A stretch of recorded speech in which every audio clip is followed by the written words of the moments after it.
So, Wilson, first of all, how are you doing, and where are you at? What's like the last few weeks been like with you? You know, the quarantine, everything. How's it been going? I'm good, man. I'm just here in Brooklyn now. I was working out with the team, kind of going through that whole protocol that the NBA had mandated, testing every other day, going up there doing one-on-one workouts. But since, I just announced the news that I wasn't going to Orlando, so now I'm about to head home and be with my family. Where's home normally for you? Where's like the home base? Michigan. So I have a house in Birmingham, Michigan, yeah. And you and Jameer, you two, you guys are good friends from the Nuggets days. So, like, what were those teams like? I mean, looking back at those teams, Jameer and I always talk about the Nuggets. I love that home court in Denver. Yeah. Well, let everyone know about how close you guys are. I don't think everyone knows how close you two are. I think the first few days he was there, I didn't speak to him. I mean, not much anyways. He kind of was like just talking to me, so it's kind of like I just gravitated towards him. He's like a people person. So when he first got there, he was talking. I'm like, he's kind of cool. So listen, man, I'm gonna tell you. Look. When I first got there, he was like, "Hey, Mr. Nelson, how you doing, man? Can I have your autograph and all this stuff?" Followed me around. I was like, "Man, why don't this little kid leave me alone, man?" I really signed the back of his jersey though. Now, like Will said, we kind of both gravitated towards each other. I'm more talkative. He's more quiet, reserved, laid back, and we just it was love at first sight, man. Listen, you were there for a while. Jimmy, you were only there for a few years. Wilson, you were there like for a long time. I mean, you were there for. I got there in 2011. Yes, I was there for a while. I have been there through a few coaches and a lot of different teammates. Yeah. That's my guy. He just sit down and listen to my conspiracy theories and all that. Listen, man, we had a lot of conversations about a lot of different things. When I say different, I mean different. And we ain't gonna discuss them on the podcast, but I can just say one time in the air, he had me scared, man. And he told me something, and I was like, man, I might not sit next to this dude no more. I'm not gonna say what it was. I was scared for like next, 3 trips, and I just put my headphones on and I prayed to myself. Yeah, right. But nah, we had some good times together, man.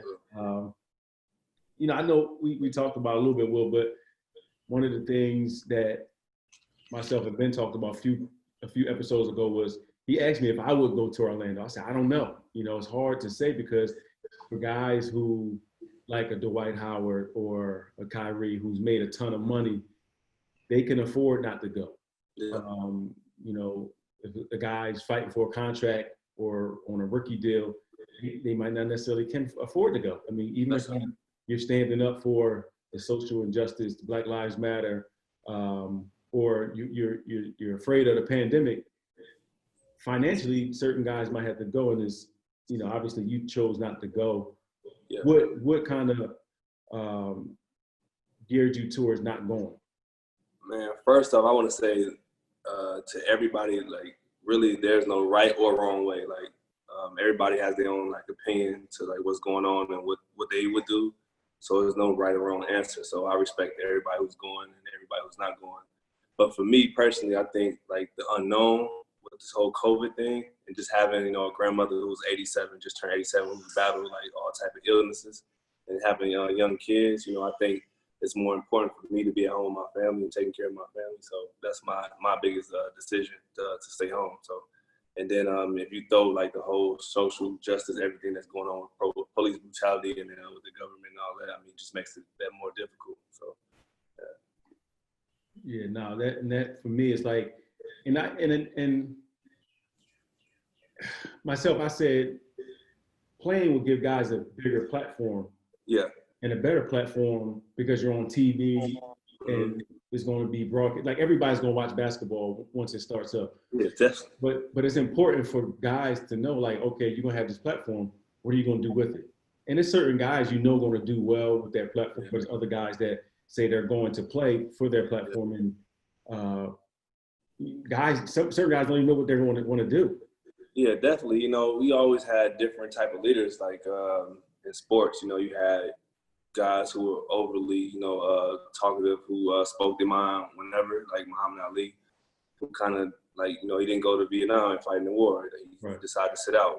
That spoke volumes. And you got guys who who play by the rules and who gonna go out there and play, but they're gonna use their platform before, after the games, doing the interviews. So it's kind of up to each player, to kind of use their platform how they see fit. You know what I mean? So. But I think it's important because black, white, whatever you are, you have a platform. If you want to use it, you can. And yeah, definitely. Whatever you stand for, you should go up there and use that platform and stand for the cause. For sure. Not everybody believes in the same thing, but yep.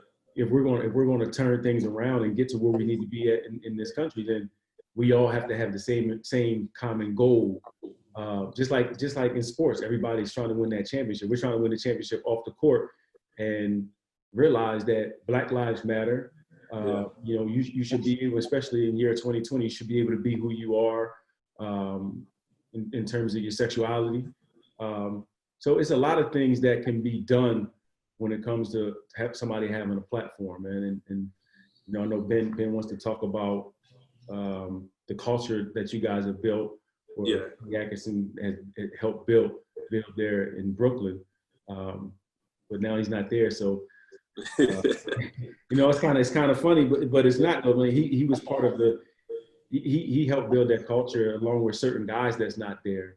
Yeah, no, for sure. Like without him, you don't get to where you are now. So it's like that with a lot of different teams. You see like the incremental steps they take, to get to the places they are now. So without Mark Jackson, maybe like go to state, never get to that championship. So right. You see what did he do, well that you liked? And what was something that maybe could have changed the outcome of his situation? Like pros and cons. I can't say cons. I don't know the ins and outs of his departure, but the things that he did do, he took guys who didn't play much, and he took guys that were kind of afterthoughts on other teams, and he made them better. He made a lot of guys better. He made them gel well together on the court. He brought a system in that made everybody a threat. And kind of gave everybody value. He with D'Angelo, with Spencer, with Cares, like guys like that. I think he built a great culture around these young guys. And he made players want to play for him. I think it's important for especially young players like D'Angelo, Spencer, like the guys you named, to grow with the coach. Yeah. In a certain culture. And obviously they made the change, and like you said, nobody knows the ins and outs. It's all speculation what happened and why it happened. But it's gonna be different, when that next coach come in, because you guys are gonna have, just assuming you're there next year, you guys are gonna have Kyrie and KD, two big personalities, two superstars. So they're gonna have to really bring the right coach in to coach those guys and manage that team, along with the guys that have been culture guys that you guys have built this thus far. Yeah, definitely. That's what guys like, Jackson, is so good at coaching, because, he can take guys like Dennis Rodman and put them with a Michael Jordan and Scottie Pippen and all these other guys and make them fit and make them believe in the culture and make them play the right way. So you definitely have to bring a guy in that everybody respects, that can get the culture right, who can manage the superstars, who can manage the role players, who can also make sure people are developing under him. So that's the biggest thing. Speaking of culture, you played for the Knicks for a while, and everyone on the outside always wants to say, like, they always want to say the culture's bad there. Jameer and I talked about it the other day, and Jameer was like, the people I've heard play for the Knicks actually enjoyed it. Yeah, I mean, when I was young, so it's like being in college. You're gonna kind of enjoy like being on campus and being doing those type of things. So when I was young, I was just happy to be in the NBA. It was a lot of pros and cons being there. Like far as like Dolan and all that, I mean, I don't really get into all that, but like far as like the coaching staff when I was there, they was amazing. The front office was amazing. I had a lot of good vets, with Q and Malik Rose and Stephon Marbury, Jamal Crawford, and all those guys. So my experience there was great, but they did have a lot of negative things going on when I was there too. So yeah, but in terms of like taking care of the players, when how it is when you and we both been in situations when the food ain't right, the gear ain't right, certain things that really matter. Like from what I hear about the Knicks that's top of the line. They don't fall short at all in those categories. No, for sure. Like any little thing that players want, it could be anything. They definitely gonna make sure that you got it over there. So I can definitely say that they definitely took care of the players as far as that. I had someone ask me today, when it's stuff like that with culture and the way things are, Yeah. who do you look at the most from your guys' perspective? Hold on for a second, Ben. Keep going. I just noticed you got your chest hair out, man. I just noticed you got your chest hair out. I mean, I'm only 22, Wilson. I gotta act like I'm a little older over here. Yeah, definitely.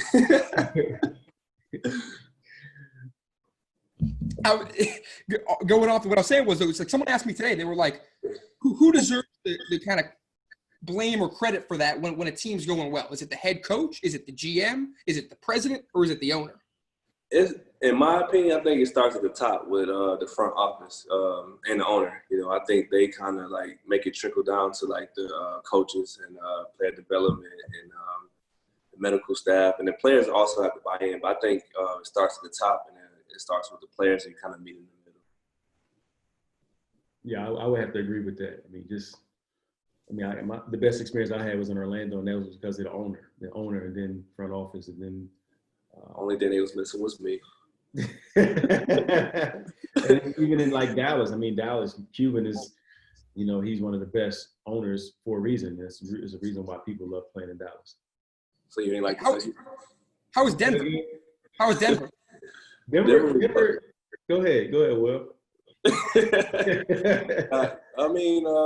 I was there for, like I said, I was there under I had George Carl, I had Shaw. I had 3 coaches and I was there, and all 3 was different, situations. I had good times and I had bad times, but overall, I would say they had the players' best interest in stake. Even though sometimes I feel like we could have got a little better shit, but other than that, though, they was good. They was good people. There's two guys on that team. I was going to ask Jameer, actually, but you both could answer it. There's 2 guys on that team. I've always wondered what kind of happened with their careers. It was LAWSON and KENNETH FARIED. I think they had such good trajectories going on in Denver. I think with FARIED. Oh, go ahead. I think for those 2 guys, they were really talented at a young age, and to me, it just seemed like they got bored. They got bored with the situation they were in Denver, and kind of took it for granted for whatever reason, and then it kind of ended abruptly for both of them. It was like they were on Denver's team, then next thing you know, they're out the league or it's over for them. To piggyback on what he said, I think starting with FARIED, I think definitely took it for granted, but also I think the game changed on him. He's an athletic, undersized 4-man. And then, we started to see 4-man, even 5-man spacing the court out, shooting the ball, being able to pass, and that just wasn't his game. His game was more, help side blocks, catch lobs, get dump downs. I think, when we went from George Carl to Shaw, then we went to the new coach we had after that, Malone, I think, it was, evident he needed to expand his game, and he couldn't. Then we had Jokic, who can pretty much do everything. He looked good next to him, but outside of that, he couldn't really help the team for what we needed at the time. And then Ty kind of just got caught with a bunch of off the court stuff he couldn't get right, and kind of got lost in the shuffle. That happens. I feel like it's so much like people don't always know what's going on off the court too. It's like. Because with LAWSON, that was, Jameer, you can speak to this too, as like a point guard. He was coming up as one of the best point guards in the NBA as a young guy. He was in the discussion with Steph and all those guys and Dame at one point, and it seemed like even like Kyle Lowry, it seemed like they just continued to grow on and off the court, and he was at a standstill for whatever reason. Just playing against him and being on the same team, he was one of the most talented guys I've ever been around. But you have, like Will said, you gotta approach the game a little different to have longevity, and you have to adapt. I think for both of those guys, the game evolved where guys were shooting the 3-ball and deeper and deeper, and neither one of those guys kind of adapted to that. We can't talk about not talk about point guards. And Will, what's it like playing with Kyrie Irving? That's now you've played with him. You played against him for a long time, but playing with him, playing with him, what have you learned about him? Man, I'm still amazed at some of the stuff he do. It's kind of like, man, he just makes his mind up as he goes. He has a counter for every single thing. Like, he's a wizard with the basketball. So I'm amazed, like, some of the stuff he do just watching him in person now, being on his team. You might only say that. You might be saying that because you can't dribble. No, I can dribble, bro. I can dribble. That's gonna be my next thing, though. Now work kids out, handles. Listen. Dribble too much.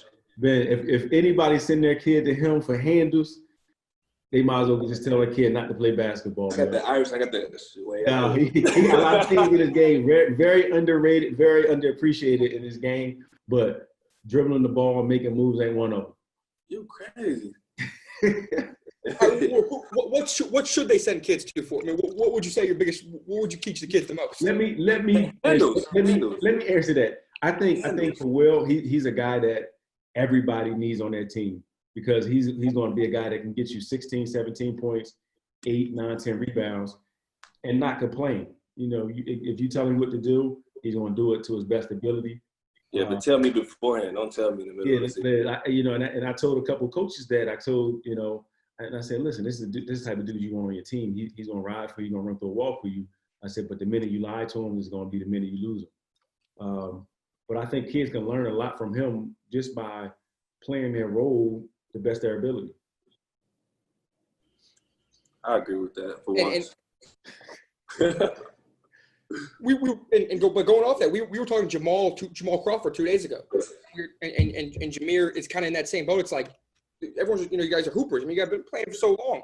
When do you know when to hang it up? I mean, how do you know when that time comes? I mean, you're getting to the latter part of your career. You're still got a long ways to go, but you're at the latter. I mean, you're closer to the end than the early part. You gonna force me out the league, bro? You can play 7 more years. No, I'm just talking. I think everybody's different. I think some guys are kind of forced out the league, just from like contract situations and not being picked up. And I think some guys get to that point where they want to be around family more, or they get other interests. And like some players feel like they have nothing left to accomplish. I think like the way Kobe left, he left on his own terms, and then the way Jamal left, he still wants to play. He still can play. He had 50 points his last game, so he feels like he has something left in the tank. So I think for every player it's different. I think you kind of get to that point you only know for yourself.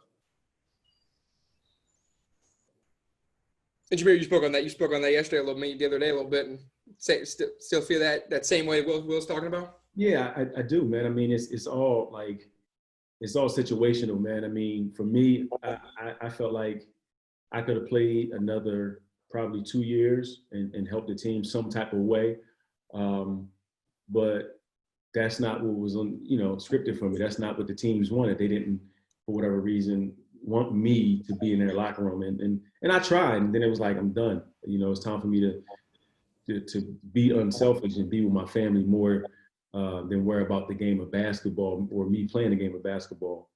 I still look at just me as a competitor. I look at some of the guys that's playing. I'm like, I can do that, but that's not what the team wants me to do. That they don't want me. And they probably have to pay me more because I'm a 14-year vet rather than pay a 3-year or 2-year vet. Yeah, that would have come down to too. So sometimes, some guys like with the vet minimum, like they can get a guy for a few $100,000 or $1 million. Why would I pay this guy $2.5, $3 million? Hey, but let's be real. Jameer hasn't even announced his retirement yet. I haven't announced my retirement, man. I'm still trying to get him on my team, man. I don't think I got enough pull though. So, but you definitely got no pull. To hit the rocks, man. You definitely ain't got no pull after you told him you want to go to Orlando. Definitely tell me to keep the rocks. Get out of here. Get it. Both of y'all go ahead. The Nets have been a player-friendly organization. I mean, how did they take your teammates in the organization take the news today? How did they take that news? Very well. Like I told Sean, I spoke to him. I told him I appreciate them for definitely being a player-friendly organization and always helping me and supporting me when I needed most. They're making my transition very smooth. Like I said, just always being there for me. So I told him, I appreciate that.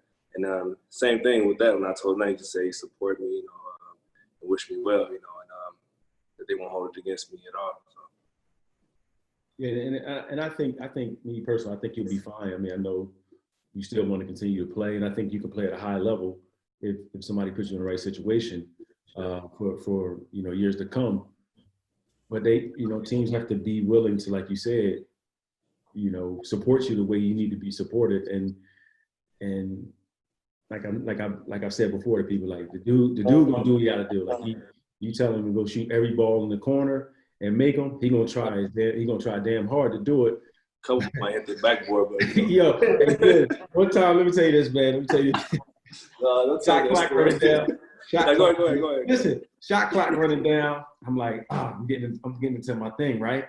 Hit my man. Key word, you was getting to your shit. Yeah, I'm getting into my shit. I'm getting into my bag, and I was older, so I couldn't get by the guy. So I passed it to Will, thinking he about to do something. He hit the shot clock. He talked for like 2 days. I was so mad at him, and he was mad at me for throwing him the ball, but neither one of us said nothing. And I just ran out of court, and like about a week later, out of the blue, I said, "Why you shoot that ball?" He said, "He handed it to me." So we just go. That's crazy because I was just watching. I'm just knowing you about to get the shot off. I'm like, he getting into his bag, so we good. You know, I'm about to go crash. And the ball just came to him. Like, oh shit. It's crazy because my first shot in the NBA was like that. We was in Phoenix, dog, and I was in the corner. I had just checked in. I probably ain't played like 30 games. And Fred Jones was getting into his bag. Then he kicked it to the corner. I'm like, oh, I didn't think I was getting the ball this bad. I just checked in. Shot that joint off the shot clock. Yeah. Time out like, dog, come on, man. Don't do that again, bro. You're making me look bad. Yeah, but we ain't talked for about 2 days. Like, then, like, maybe we was talking, and then about a week later, I was like, man, why you shoot that ball? I was pissed, man. I was pissed. At the end of the game, that was always the funny thing. It's like, who's going to get the turnover at the end of the game? You're dribbling the ball out? You're dribbling the ball out? Yeah, it's like who's going to get the hot potato, man. I'm never in that situation because, like you said, I can't dribble. So, like, the coach never has the ball in my hand at the end of the game. But people don't know it's a team turnover, though. It's a team turnover, not an individual turnover at the end of the game. Yeah, no, that's a fact. Yeah. Overall, who you thinking going to come out of the playoffs? Jameer Jameer says nobody's beating LeBron and the Lakers. Well, he can't say because he's still a net. Really, he really can't say. In my honest opinion, I think it's gonna be Lakers and Brooklyn in the finals. Oh man, now it's time to get off. It's time to get off because he about to start saying stuff. Brooklyn excluded. Who's got the second best chance? Okay, second best chance. Let's go there. Real hard. Let me think. What's so funny, bro? All right, second chance. Let's go. I like Boston. I think they got enough firepower, around the perimeter. I think that's gonna help. Like when the playoffs come, they got a lot of guys who think they own the shot. I want to say Boston for sure. Boston and the Lakers. Can anybody beat the Lakers in a 7-game series? The Clippers. Yeah, I think the Clippers got the best chance. I think Boston has the second best chance, and I think neither one of those teams will do it, in my opinion. Oh, okay, but I won't be surprised. I won't be surprised if the Clippers did it, though. I won't be surprised, but in my opinion, I can see the Lakers beating both teams in 6 or 7 games. So you're going with Lakers as your third. You're not even put them. They're below the Celtics and the Clippers. No. I'm saying if I see any two teams beating them, it'll be. Oh, okay. I think the Lakers gonna win it all. Okay. Them in Brooklyn in the final. So. hey, but let's be real. If Kyrie and KD were healthy, though, that's right there. If they was healthy, then we the favorites for sure. Yeah, I agree. I agree with that. How can you guard? Like seriously though, how can you guard them two in a pick and roll? How can you guard them individually, anyways? Yeah, that's what I'm saying. Individually, pick and roll with Spencer and Caris. Yeah. Joe shooting off in the perimeter. DeAndre, live. You're thinking about Jared Allen. Yeah, Jared Allen and DeAndre, they look live. Afro Thunder. Yeah, Afro Summer. Overall, Jameer says nobody in hell can beat the Lakers, though. Not even a chance. Not this year. Not this year, no. I agree. In hell, probably, but not on Earth. Only thing stopping them is COVID, man. Sure. Yeah. Look, we man, can leave it at that, Will. I was gonna wrap it up, but keep going. Yeah, Jameer, keep going. I was gonna say I appreciate you coming on, man. You know what I mean? For a guy that don't talk a lot, you shouldn't have did talk a lot.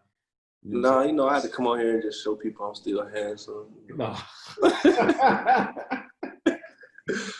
Oh my God. Nah, for sure. No, I definitely appreciate y'all having me.